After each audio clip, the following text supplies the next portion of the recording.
Hi there, welcome back to my channel. This is Kathy, and today we are going to focus on another Whole Foods made simple. In the video before this, we made a savory southern cornbread with our extra crispy crust. And today we are going to turn that cornbread into a cornbread stuffing. You can eat this cornbread stuffing however you like. And I call it stuffing, which is funny because I have never stuffed a bird with this with this stuffing. It's more of a dressing, a cornbread dressing, a sage dressing is what I would call it.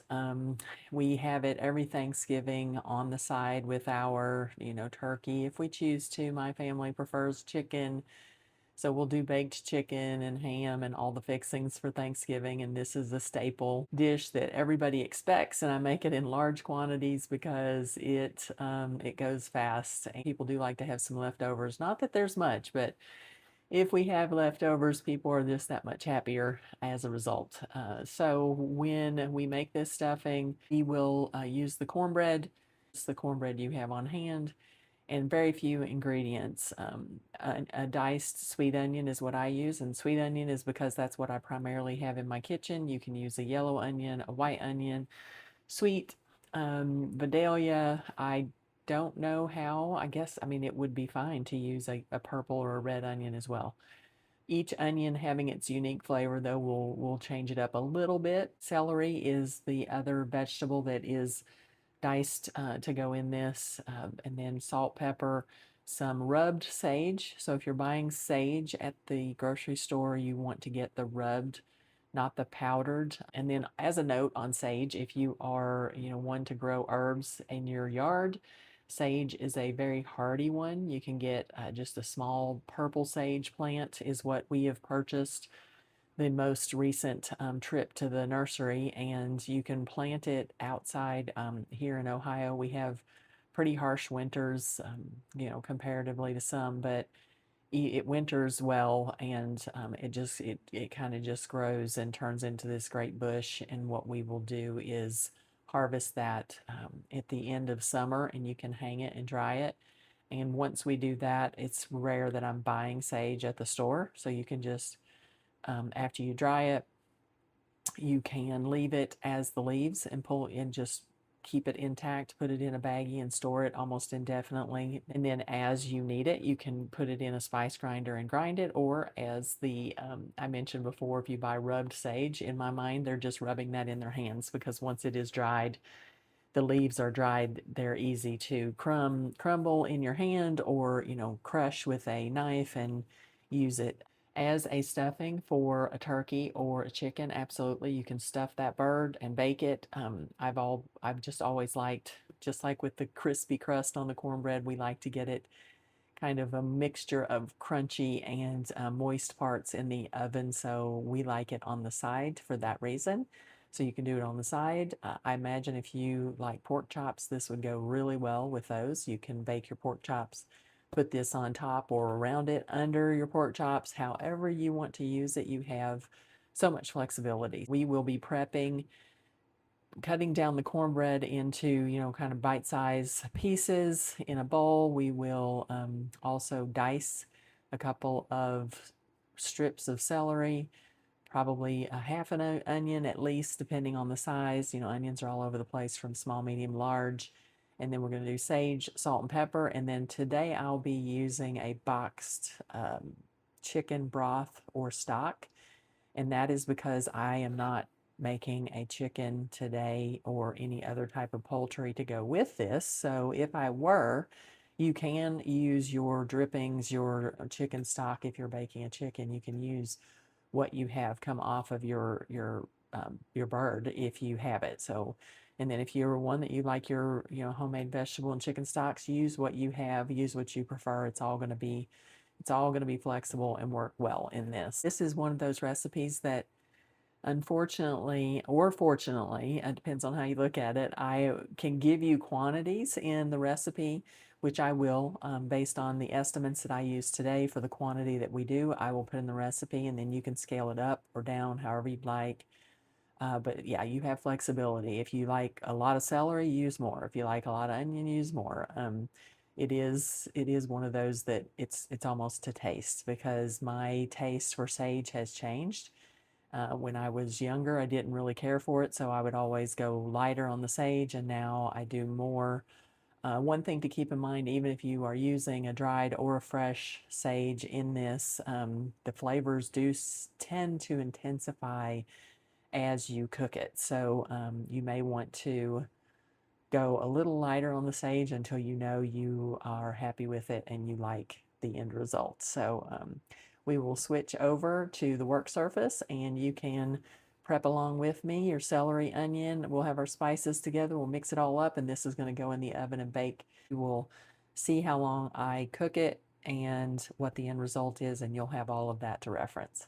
So let's get started. Are back and starting to prep our ingredients here. We have some celery washed and ready to dice. Have a medium-sized onion here, peeled partially and ready to dice. I'm going to be using Imagine free-range chicken broth or organic low sodium. Again, this is what I have on hand, and I like this brand. It seems to be really rich and a good substitute for my, homemade, what you would get off of a chicken if you're baking it. Rubbed sage. And we're going to do salt and pepper and our leftover cornbread. And I said leftover cornbread. This is it is leftover essentially because it was pre-made, but it was made specifically for this. So I have a full loaf of cornbread that was prepared in an 8-inch iron skillet. So we will crumble this up and get started with it in our bowl.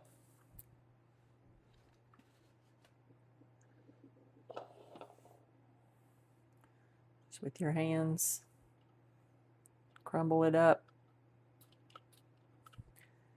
Like I said, probably bite-sized pieces. It'll probably break up a little bit more by the time we get it stirred and work with it a little bit. But this is, again, personal preference. We're going to put the broth on it, so it's going to soak that up a little bit. It's one of those, it's an interesting thing. We're building a flavor profile by adding the broth, which will moisten the cornbread and mix everything together, and then we're going to put it in the oven and essentially dry it out. So we're moistening it and then drying it. But it turns out to be this really awesome side dish that I think you're going to love. I think in my case, I was taught to make dressing this way by my mother-in-law with sage, onion, and celery. And I believe that at least with the people I know, there's all these attempts to get creative with dressing and stuffing by adding sausage and changing up the ingredients. I remember a family member adding cranberries and trying to turn it into something, if I could air quotes, something more fancy, but maybe the original OG if you will, we don't think it needs any perfection. If it's not broken, don't fix it, as they say, and we do not consider this to be broken, so we don't need to work on perfecting it from our opinion. So there you go. Full thing of cornbread that simply and easily mixed into our bowl, and then we will add our other ingredients right on top. I'll move this stuff to the side and we will get started with the celery. And you'll see here that I have essentially pulled out the middle parts of my celery. It's celery hearts that I ended up with.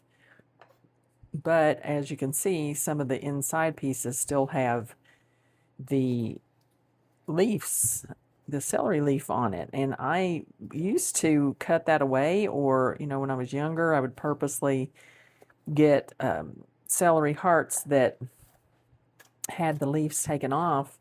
And I believe we just kind of came full circle with that as consumers, must have, because I started seeing that even with the celery hearts, some of the leaves remain intact, and then now you can get a full stalk of or bunch of celery and the leaves are intact, whereas we went down this path of all those leaves being cut off, it seems like, and I'm glad they went back because this is the perfect application where I recommend you use the leaves. There's a whole lot of flavor there. And why not? If you might be using your celery for other, your larger stalks of celery for other things. So put those leaves, celery leaves, to work in a recipe like this. And I personally don't mind working with a knife. I like prepping vegetables. I find it almost meditative for me. You can't chop vegetables with a knife and have your mind all over the place. You kind of have to focus on the task at hand. So we just added that celery. I'm going to say that's about quarter to a half a cup of celery. And now we're just going to grab our onion. And you're going to see people do all kinds of different things when it comes to cutting onions. Mine may be haphazard and not as organized as some people might do it, but it works for me. So I just kind of cut it in half and just go around the perimeter, and it all ends up with very similar, close to the same size dice. Do it however you need to, and as with most things, practice makes perfect. So you can get to the point where you can easily prep vegetables. This is about half of that onion, and I think it's going to work. So about half of a medium onion, or I'm going to say a little, like a really heaping half a cup is what we've ended up with here. Yep, just on top. All right. We have our rubbed sage here. I'll get a little bit out here for you to see it. Pretty straightforward. Yep, kind of loose. Rubbed. That's a half a teaspoon. I think in this case I'm going to do a teaspoon and a half. Kind of heaping there. Yep, that looks good for this quantity. And I have some freshly ground pepper here. I'm going to do a half a teaspoon because the pepper, it's good. It adds flavor, but I find if I'm not careful, I can kind of overwhelm a dish with it. I have my salt here, and this is real salt. I'm going to do, that is a half a teaspoon, and I'm going to do a whole teaspoon. A half a cup measuring cup here, and I'm going to do half a cup, and I think I'm going to do a whole cup. Yep, and now we will stir this all in.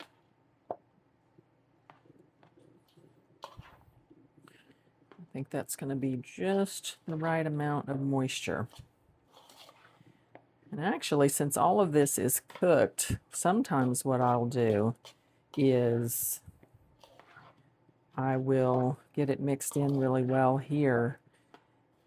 And if I'm questioning from the looks of things my sage, I may get a fork, take a bite, and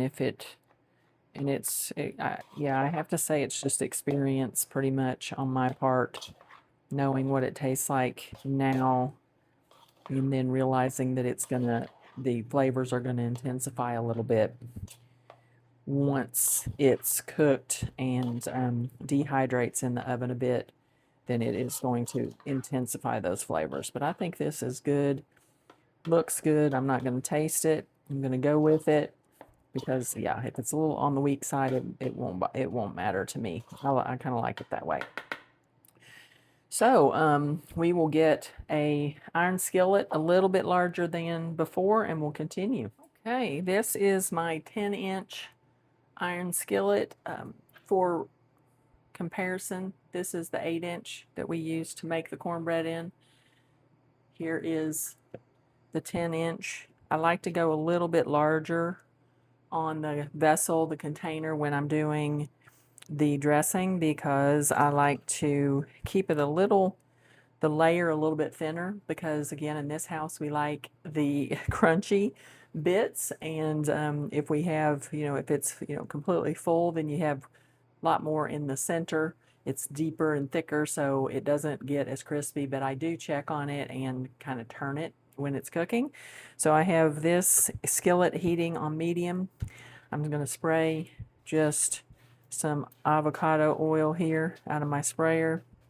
Don't have to have a lot of oil. It's really up to you. My guess is you could even do this without oil, but we are a family that uses a little bit of oil, and the oil adds flavor and it helps with the crisping, which is what we're after. Well, that little bit that I put in the pan, I can hear it sizzling. So here we go. Gonna layer this in. And with the addition of the onion and the celery, and then crumbling that cornbread, you can see how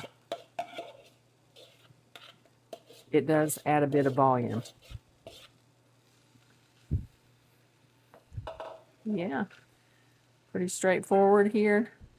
All it is to stuffing, it's really is a whole food made simple, if there ever were one. Get all those little extra bits in there, and then I will spray this again on top, keeping the oil content light, but still the oil on top is going to give the oven just a little bit more to work with to get us some crunchiness. So this is going to go in my 375-degree oven, and I'll check it about every 10 to 15 minutes, and I expect that we're going to be about 30 minutes to get this done. I thought that we would do one of our devotionals today out of our Sarah Young Jesus Calling. There will be a link to this if you're interested. Really great devotional. I am Christ in you, the hope of glory. The one who walks beside you, holding you by your hand, is the same one who lives within you. This is a deep, unfathomable mystery. You and I are intertwined in an intimacy involving every fiber of your being. The light of my presence shines within you as well as upon you. I am in you and you are in me, therefore nothing in heaven or on earth can separate you from me. As you sit quietly in my presence, your awareness of my life within you is heightened.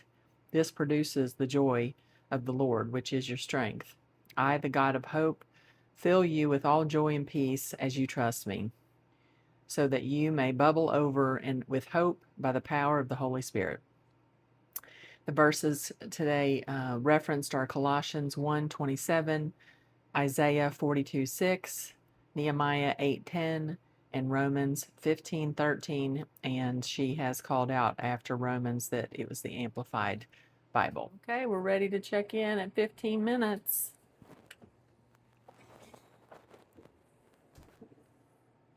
Here we are. Looking good. Steaming away. So we'll do this every 15 minutes until we are happy with how it turns out. Thinking about how it looks now, it might take more like 45 minutes. We'll check in again in 15 minutes. Give it another stir. Back in the oven it goes. 15 minutes has passed again. Let's check in.